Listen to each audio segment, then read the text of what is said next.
കാനനപാതയിലൂടെ കാൽനടയായി ശബരിമലയിലേക്ക് എത്തുന്ന ഭക്തർക്ക് അയ്യപ്പ ദർശനത്തിനായി പ്രത്യേക പാസ് നൽകുന്ന നടപടി തുടങ്ങി.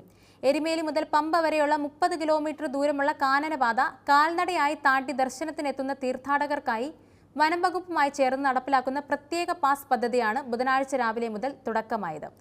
മുക്കുഴിയിൽ നിന്ന് ലഭിക്കുന്ന എൻട്രി പാസിൽ പുതുശ്ശേരി താവളത്തിൽ വെച്ച് സീൽ പതിക്കും.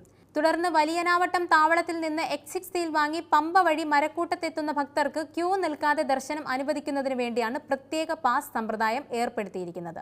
വനംവകുപ്പാണ് പാസ് നൽകുന്നത്. ബുധനാഴ്ച മുതൽ മകരവിളക്ക് കാലയളവ് വരെ പ്രത്യേക പാസ് ജനങ്ങൾക്ക് ലഭ്യമാകും. ബുധനാഴ്ച രാവിലെ മുക്കുഴിയിൽ നടന്ന ചടങ്ങിൽ പ്രത്യേക പാസിന്റെ വിതരണോദ്ഘാടനം Sabarimala ADM doctor Arun S Nair നിർവഹിച്ചു. പ്രത്യേകിച്ച് എരുമേലിയിൽ നിന്നുള്ള കാനനപാതയിലൂടെ വരുന്ന തീർത്ഥാടകർക്ക് പമ്പയിൽ നിന്ന് വരുന്ന ജനറൽ ക്രൗഡിനോടൊപ്പം വരികയും ക്യൂ നിൽക്കേണ്ടി വരുന്ന ഒരു അവസ്ഥ കഴിഞ്ഞ കുറേയേറെ വർഷങ്ങളായി ചർച്ചയിലുണ്ടായിരുന്നു. ബഹുമാനപ്പെട്ട ദേവസ്വം വകുപ്പ് മന്ത്രിയുടെ ഓഫീസിലും അതുപോലെ തന്നെ ദേവസ്വം ബോർഡ് പ്രസിഡന്റിന്റെ പരിഗണനയിലൊക്കെ ഇരുന്നൊരു വിഷയമാണ്.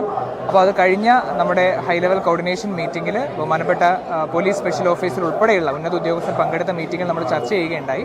അപ്പോൾ ആ ചർച്ചയുടെ അടിസ്ഥാനത്തിൽ എരുമേലിയിൽ നിന്ന് സത്രത്തിൽ നിന്ന് വരുന്ന ആൾക്കാർ ഇപ്പോൾ ക്യൂ നിൽക്കാതെ നേരിട്ട് 18-ാം പടിയിലേക്കാണ് കയറുന്നത്. എരുമേലിയിൽ നിന്ന് വരുന്നവർക്ക് ഒരു സ്പെഷ്യൽ പാസ് അനുവദിച്ചുകൊണ്ട് അവർക്ക് ഈ വലിയ നടപ്പന്തലിലെയോ ക്യൂ കോംപ്ലക്സുകളിലെയോ ക്യൂകൾ ഒഴിവാക്കിക്കൊണ്ട് നേരിട്ട് 18-ാം പടിയിലേക്ക് കയറാനുള്ള ഒരു സജ്ജീകരണം ഒരുക്കണം എന്നുള്ളതായിരുന്നു ആവശ്യം.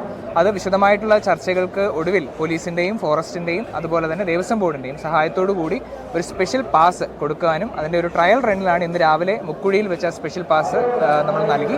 അതിൻ്റെ ആദ്യത്തെ ബാച്ച് ഇപ്പോൾ 18-ാം പടിയിലേക്ക് എത്തിയിട്ടുണ്ട്.